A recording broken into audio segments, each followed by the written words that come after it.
Hello everyone, welcome to quizzer book. Quizzer book में आप सभी लोगों का स्वागत है। आज के इस सेशन में हम वीडियो री एग्ज़ाम के लिए अर्थशास्त्र के क्वेश्चंस की प्रैक्टिस कराएंगे। ये प्रैक्टिस सेट नंबर 2 है। तो चलिए आज के सेशन को स्टार्ट करते हैं। पहला क्वेश्चन है, किसी फसल को सहायता देने के लिए सरकार निम्नलिखित में से कौन सी घोषणा करती है? तो राइट ऑप्शन इसका हो जाएगा ऑप्शन बी, न्यूनतम समर्थन मूल्य एमएसपी। भूरी क्रांति किसको बल देने पर केंद्रित है? तो राइट ऑप्शन इसका हो जाएगा ऑप्शन सी, उर्वरकों के उत्पादन में वृद्धि, जबकि श्वेत क्रांति का संबंध दुग्ध उत्पादन से है। नेक्स्ट क्वेश्चन, निम्नलिखित में से कौन सा पीत क्रांति से संबंधित है? तो राइट ऑप्शन इसका हो जाएगा ऑप्शन डी, तिलहन उत्पादन। नीली क्रांति का संबंध मत्स्य उत्पादन से है। हरित क्रांति का संबंध खाद्यान्न उत्पादन से है। श्वेत क्रांति का संबंध दुग्ध उत्पादन से है। और रजत क्रांति का जो संबंध है वो मुर्गी उत्पादन या अंडा उत्पादन से है। नेक्स्ट क्वेश्चन, न्यूनतम समर्थन मूल्य का निर्धारक है? तो राइट ऑप्शन इसका हो जाएगा ऑप्शन सी, कृषि लागत एवं मूल्य आयोग। सरकार एमएसपी का निर्धारण कृषि लागत एवं मूल्य आयोग के सिफारिशों पर 22 कृषि फसलों का एमएसपी जारी करती है। एमएसपी रबी और खरीफ फसलों के लिए अलग अलग होता है। भारत में एमएसपी की गणना करने के लिए C2 लागत सिद्धांत का अनुकरण किया जाता है। नेक्स्ट क्वेश्चन, किस राज्य सरकार द्वारा सबसे पहले किसानों के लिए प्रमाणित बीज पर प्रत्यक्ष लाभ हस्तांतरण की सुविधा आरंभ की गई है? तो राइट ऑप्शन इसका हो जाएगा option B, Uttar Pradesh. Next question, निम्नलिखित में से कौन सी उपज न्यूनतम समर्थन मूल्य एमएसपी के अंतर्गत नहीं आती है? तो राइट ऑप्शन इसका हो जाएगा ऑप्शन सी, सब्जी फल। नेक्स्ट क्वेश्चन,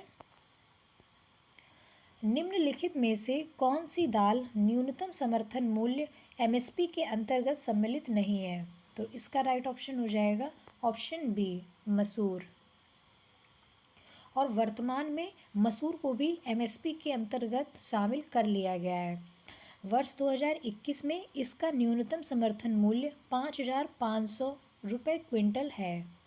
नेक्स्ट क्वेश्चन, वर्ष 1965 में निम्नलिखित में से किस कृषि उपज के लिए न्यूनतम समर्थन मूल्य पहली बार घोषित किया गया? राइट ऑप्शन इसका हो जाएगा ऑप्शन सी, धान।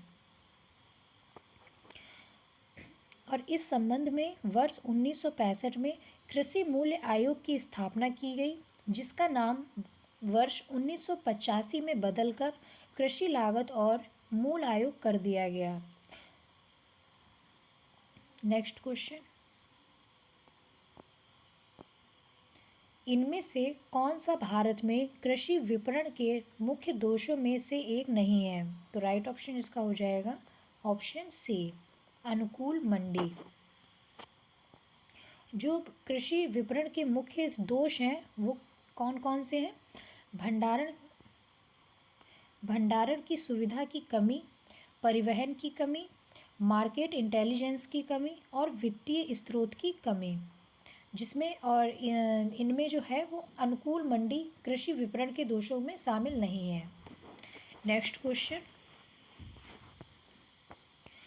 ICAR रैंकिंग के अनुसार 2016-17 में भारत में कृषि विश्वविद्यालय की सूची में इनमें से कौन सा कृषि संस्थान शीर्ष पर है? तो राइट ऑप्शन इसका हो जाएगा option A, national dairy research institute NDRI, Karnal, Haryana. इसमें द्वितीय स्थान पर भारतीय कृषि अनुसंधान संस्थान नई दिल्ली को स्थान दिया गया है। नेक्स्ट क्वेश्चन, भारत में कई केंद्रीय सरकारी संगठन हैं जो कृषि विपणन में शामिल हैं। इनमें से कौन सा ऐसा संगठन नहीं है? तो राइट ऑप्शन इसका हो जाएगा ऑप्शन डी, भारत के कृषि निगम। नेक्स्ट क्वेश्चन, कब भारत सरकार ने किसानों को 2020 तक यूरिया सब्सिडी दी? तो राइट ऑप्शन इसका हो जाएगा ऑप्शन डी 2018। और मंत्रिमंडल की आर्थिक मामलों की समिति ने कुल 1,64,935 करोड़ रुपए के अनुमानित व्यय को 2019-20 तक जारी रखने की मंजूरी दी है। नेक्स्ट क्वेश्चन,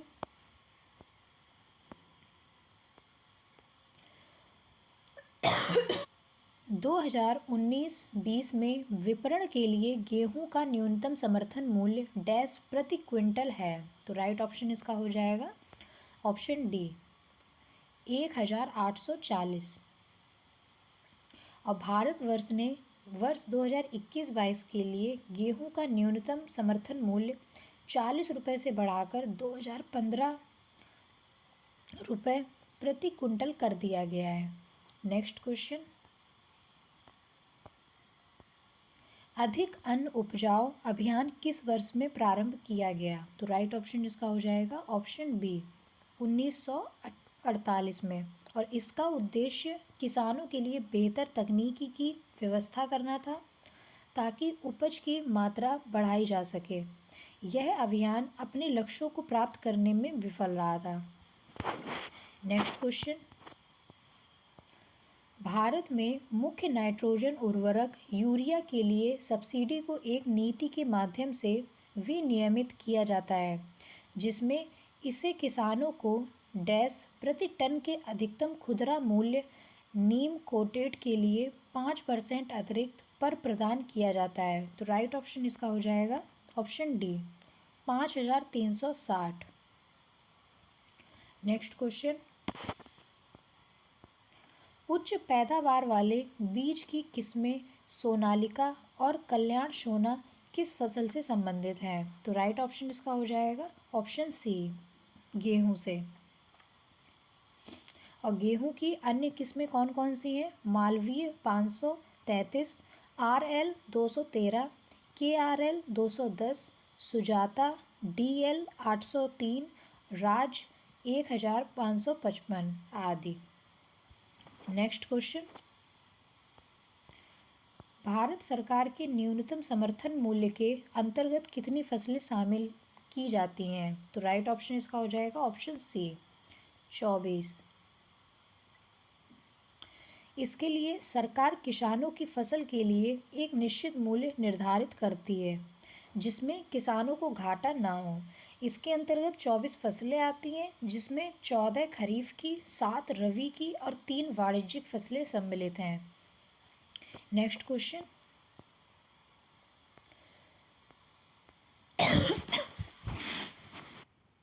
पूसा हाइब्रिड 4 किसकी संकर प्रजाति हैं? तो राइट ऑप्शन इसका हो जाएगा ऑप्शन बी टमाटर। यह एक संकर प्रजाति पश्चिमी भारत के लिए उपयुक्त है। 1 हेक्टेयर में रोपाई के लिए लगभग 100 से 150 ग्राम बीज पर्याप्त होते हैं। नेक्स्ट क्वेश्चन, यदि उपयोग इस्तेमाल की दर प्रति हेक्टेयर 3 किलोग्राम कीटनाशक है तो 0.4 हेक्टेयर में छिड़काव करने के लिए सिमजीन 80% WP की कितनी मात्रा की आवश्यकता होगी? तो राइट ऑप्शन इसका हो जाएगा option C 1.5 kg। Next question, छिड़काव के लिए किए जाने वाले द्रव की सांद्रता की गणना करें जब 1.51 मोनोक्रोटोफॉस 36 SC को 10,001 छिड़काव का द्रव बनाकर 2 हेक्टेयर मिर्च की फसल में उपयोग किया जाता है। तो इसमें राइट ऑप्शन हो जाएगा ऑप्शन बी 0.05। नेक्स्ट क्वेश्चन, गन्ने के मामले में रोपर सामग्री कहाँ से प्राप्त होती है? तो राइट ऑप्शन इसका हो जाएगा ऑप्शन बी गन्ने का ऊपरी 1/3 भाग। क्योंकि ऊपरी का जो भाग होता है ये आंखें ताजी और स्वस्थ होने के कारण शीघ्र उग जाती हैं जबकि निचले भाग की पुरानी आंख पर एक कठोर परत जम जाती है जो अनुकरण में बाधक होती है। नेक्स्ट क्वेश्चन,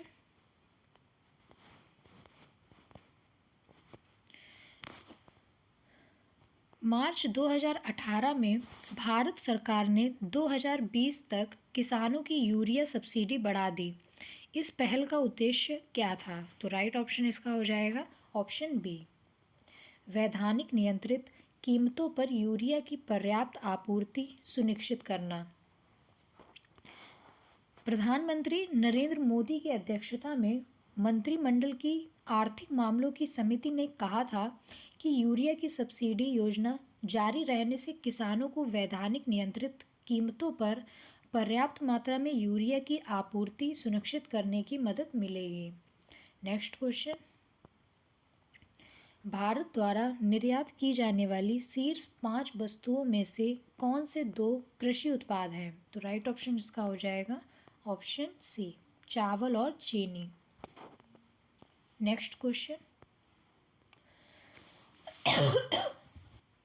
भारत की जनसंख्या का कितना प्रतिशत रोजगार के लिए कृषि क्षेत्र पर निर्भर है? तो राइट ऑप्शन इसका हो जाएगा ऑप्शन ए, 45 से 55%। और जबकि जीडीपी में कृषि का योगदान लगभग 19.9% अनुमानित की गई है। नेक्स्ट क्वेश्चन, किसान क्रेडिट कार्ड योजना किस वर्ष लागू की गई? तो राइट ऑप्शन इसका हो जाएगा ऑप्शन बी, 1998 से 99। इसकी शुरुआत किसानों को उनकी ऋण की आवश्यकताओं की पूर्ति के लिए पर्याप्त एवं समय पर ऋण की सुविधा प्रदान करना, साथ ही आकस्मिक खर्चों के अलावा सहायता क्रियाकलापों से संबंधित खर्चों की पूर्ति करना। यह ऋण सुविधा एक सरलीकृत कार्यविधि के माध्यम से आवश्यकता के आधार पर प्रदान की जाती है। नेक्स्ट क्वेश्चन, खाद्यान्नों का न्यूनतम समर्थन मूल्य प्रति वर्ष कौन घोषित करता है? तो राइट ऑप्शन इसका हो जाएगा ऑप्शन सी, कृषि लागत एवं मूल्य आयोग। नेक्स्ट क्वेश्चन, गेहूं का न्यूनतम समर्थन मूल्य है? तो राइट ऑप्शन इसका हो जाएगा ऑप्शन ए, 1450 प्रति क्विंटल। और वर्तमान में गेहूं का समर्थन मूल्य 2015 रुपये प्रति क्विंटल है। नेक्स्ट क्वेश्चन, भारतीय खाद्य निगम की स्थापना कब हुई थी? राइट ऑप्शन इसका हो जाएगा ऑप्शन बी, 14 जनवरी 1965 में। इसका पहला जिला कार्यालय तंजौर में था और अब इसका मुख्यालय है। इसको फूड कॉरपोरेशन एक्ट 1964 के तहत लागू किया गया है। भारतीय खाद्य निगम भारत में खाद्य सुरक्षा को सुनिश्चित करने हेतु यह खाद्यान्नों को क्रय करके गोदामों में भंडारित करता है। नेक्स्ट क्वेश्चन, भारत में पंचवर्षीय योजना प्रणाली को रूस से अपनाया गया था। उस रूसी नेता का नाम क्या है जिसने पहली बार रूस में पंचवर्षीय योजना के दृष्टिकोण को लागू किया था? तो राइट ऑप्शन इसका हो जाएगा ऑप्शन बी, जोसेफ स्टालिन। इन्होंने पहली बार 1925 ईस्वी में पंचवर्षीय योजना के दृष्टिकोण को लागू किया था। इनके द्वारा किए गए प्रमुख कार्य निम्न हैं: पंचवर्षीय योजनाओं का निर्माण, कृषि क्षेत्र में सुधार, शिक्षा के क्षेत्र में कार्य आदि। नेक्स्ट क्वेश्चन, वर्तमान में भारत में कौन सी पंचवर्षीय योजना लागू है? तो राइट ऑप्शन इसका हो जाएगा ऑप्शन डी, 12वीं। 1 जनवरी 2015 को प्रधानमंत्री नरेंद्र मोदी द्वारा योजना आयोग को समाप्त करके नीति आयोग बना दिया गया और अब पंचवर्षीय योजना क्रियान्वयन में नहीं है। नेक्स्ट क्वेश्चन, भारत की 12वीं पंचवर्षीय योजना का मुख्य उद्देश्य क्या है? तो राइट ऑप्शन इसका हो जाएगा ऑप्शन डी, तेज, सतत और अधिक सम्मिलित विकास। पंचवर्षीय योजना भारत की राष्ट्रीय योजना थी जो प्रधानमंत्री की अध्यक्षता में योजना आयोग द्वारा विकसित और कार्यान्वित होती थी। नेक्स्ट क्वेश्चन,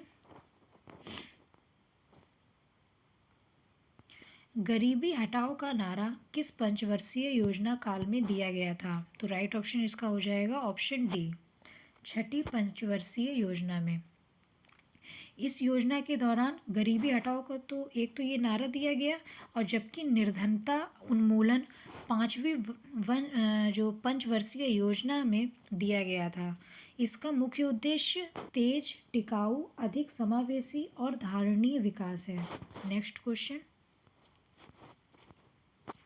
1991 की नई उदार आर्थिक नीति के परिचय के साथ भारतीय अर्थव्यवस्था ने इसके अलावा निम्नलिखित सभी के माध्यम से मौजूदा आर्थिक समस्याओं को संबोधित किया। तो इसमें राइट ऑप्शन हो जाएगा ऑप्शन ए, औद्योगिकरण। नेक्स्ट क्वेश्चन,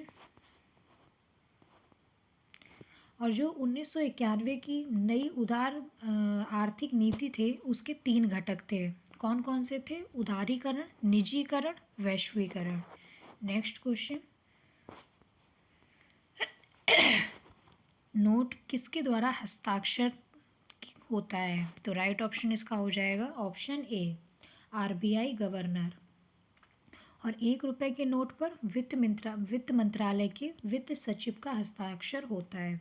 नेक्स्ट क्वेश्चन, यदि आरबीआई नकद कोषानुपात को घटा दे तो साख सृजन पर क्या असर होगा? तो राइट ऑप्शन इसका हो जाएगा ऑप्शन सी, बढ़ जाएगी। यदि केंद्रीय बैंक सीआरआर में वृद्धि करती है तो वाणिज्यिक बैंकों के पास कम नकदी रहती है, जिससे साख सृजन में कमी होगी। और यदि सीआरआर कमी हो जाती है तो साख सृजन बढ़ जाएगा। नेक्स्ट क्वेश्चन, बैंक दर का अर्थ है? तो राइट ऑप्शन इसका हो जाएगा ऑप्शन डी, देश के केंद्रीय बैंक द्वारा ली जाने वाली आधिकारिक ब्याज दर। जिस सामान्य ब्याज दर पर बैंक, जो रिजर्व बैंक है, द्वारा वाणिज्यिक बैंकों को पैसा उधार दिया जाता है, बैंक दर कहलाती है। नेक्स्ट क्वेश्चन, 10 रुपए के नोट पर किसका हस्ताक्षर होता है? तो राइट ऑप्शन इसका हो जाएगा ऑप्शन सी, आरबीआई गवर्नर का। भारतीय रिजर्व बैंक अधिनियम की धारा 22 के तहत आरबीआई के पास 1 रुपए के नोट को छोड़कर विभिन्न मूल्य वर्ग के करेंसी नोट जारी करने का एकमात्र अधिकार है, और उन करेंसी नोट पर आरबीआई गवर्नर के हस्ताक्षर होते हैं, जबकि 1 रुपए के नोट का वित्त मंत्रालय द्वारा जारी किया जाता है और इस पर वित्त सचिव के हस्ताक्षर होते हैं। नेक्स्ट क्वेश्चन, निम्न में से बैंक और उसके उद्देश्य का कौन सा संयोजन सही है? तो राइट ऑप्शन इसका हो जाएगा ऑप्शन ए, आरआरबी, कृषि अर्थ प्रबंधन। 2 अक्टूबर 1975 में एक अध्यादेश के माध्यम से 4 राज्यों में 5 आरआरबी की स्थापना और आरआरबी एक्ट 1976 में पारित हुआ। इसका उद्देश्य क्या था? कृषि अर्थ प्रबंधन। जो आईडीबीआई बैंक है, industrial development bank of India, इसकी स्थापना 1 जुलाई 1964 में, और इसका उद्देश्य जो औद्योगिक संस्थानों को ऋण प्रदान करना है। नाबार्ड है, ये national bank for agriculture and rural development, इसकी स्थापना 12 जुलाई 1982 में हुई थी, और इसका उद्देश्य कृषि, लघु उद्योगों, कुटीर एवं ग्रामोद्योग तथा हस्तशिल्प आदि को बढ़ावा देने के लिए ऋण उपलब्ध कराना। आरबीआई, जो रिजर्व बैंक ऑफ इंडिया है, इसकी स्थापना 1 अप्रैल 1935 में, और 1949 में इसका राष्ट्रीयकरण हुआ, और इसका प्राथमिक उद्देश्य वित्तीय क्षेत्र की ओर पर्यवेक्षण और पहल करना। यह बैंकों का बैंक है। नेक्स्ट क्वेश्चन, भारत में इनमें से कौन सा बैंक सार्वजनिक क्षेत्र का बैंक नहीं है? तो राइट ऑप्शन इसका हो जाएगा option D, federal bank limited. जो इलाहाबाद बैंक, पंजाब बैंक और यूको बैंक, ये भारत के सार्वजनिक क्षेत्र के बैंक हैं, जबकि फेडरल बैंक लिमिटेड ये निजी क्षेत्र का प्रमुख भारतीय वाणिज्यिक बैंक है। इसका कार्यालय कोच्चि, केरल में स्थित है। नेक्स्ट क्वेश्चन, एक सहकारी समिति के गठन के लिए न्यूनतम कितने सदस्यों की आवश्यकता होती है? तो राइट ऑप्शन इसका हो जाएगा ऑप्शन डी, 10। सहकारी समिति लोगों का ऐसा संघ है जो अपने पारस्परिक लाभ यानी कि सामाजिक, आर्थिक, जो सांस्कृतिक के लिए स्वेच्छापूर्वक सहयोग करते हैं। नेक्स्ट क्वेश्चन, अपने स्वयं के प्रयोग के लिए मालिक द्वारा लिए गए वस्तुओं के मूल्य को किस खाते में क्रेडिट किया जाएगा? तो राइट ऑप्शन इसका हो जाएगा ऑप्शन सी, खरीद खाता। नेक्स्ट क्वेश्चन, आयात निर्यात बैंक स्थापित हुआ था? राइट ऑप्शन इसका हो जाएगा ऑप्शन बी, 1982 में। नेक्स्ट क्वेश्चन, डैश खाता एक सामान्य वही खाता है जो लोगों के खातों के अलावा उनकी परिसंपत्तियों और देयताओं से संबंधित होता है। तो राइट ऑप्शन इसका हो जाएगा ऑप्शन सी, वास्तविक। वही खाता में प्रत्येक पक्ष का एक खाता बनाया जाता है जिसमें व्यक्ति, वस्तुओं और सेवाओं के संबंध में किए हुए लेन देन का सामूहिक विवरण लिखा जाता है। दोहरी प्रणाली के अनुसार स्रोतों में लेन देन को लिखने के लिए खातों का वर्गीकरण किया जाता है, जैसे व्यक्तिगत खाता, अव्यक्तिगत खाता और वास्तविक खाता। नेक्स्ट क्वेश्चन, लेखांकन के सिद्धांत के अनुसार व्यवसाय बना रहेगा और काम करता हो रहेगा तथा कोई अंतिम निर्धारित तिथि नहीं होगी। तो राइट ऑप्शन इसका हो जाएगा ऑप्शन सी, सुनाम प्रतिष्ठान। नेक्स्ट क्वेश्चन, तो फ्रेंड्स आज का सेशन यहीं कंप्लीट होता है। इस सेशन को लाइक एंड शेयर ज़रूर करिए और ये सेशन आपको कैसा लगा है कमेंट बॉक्स में लिखिए। इस क्लास की PDF आपको टेलीग्राम चैनल पर मिल जाएगी जिसका लिंक डिस्क्रिप्शन बॉक्स में दिया गया है। Thank you friends.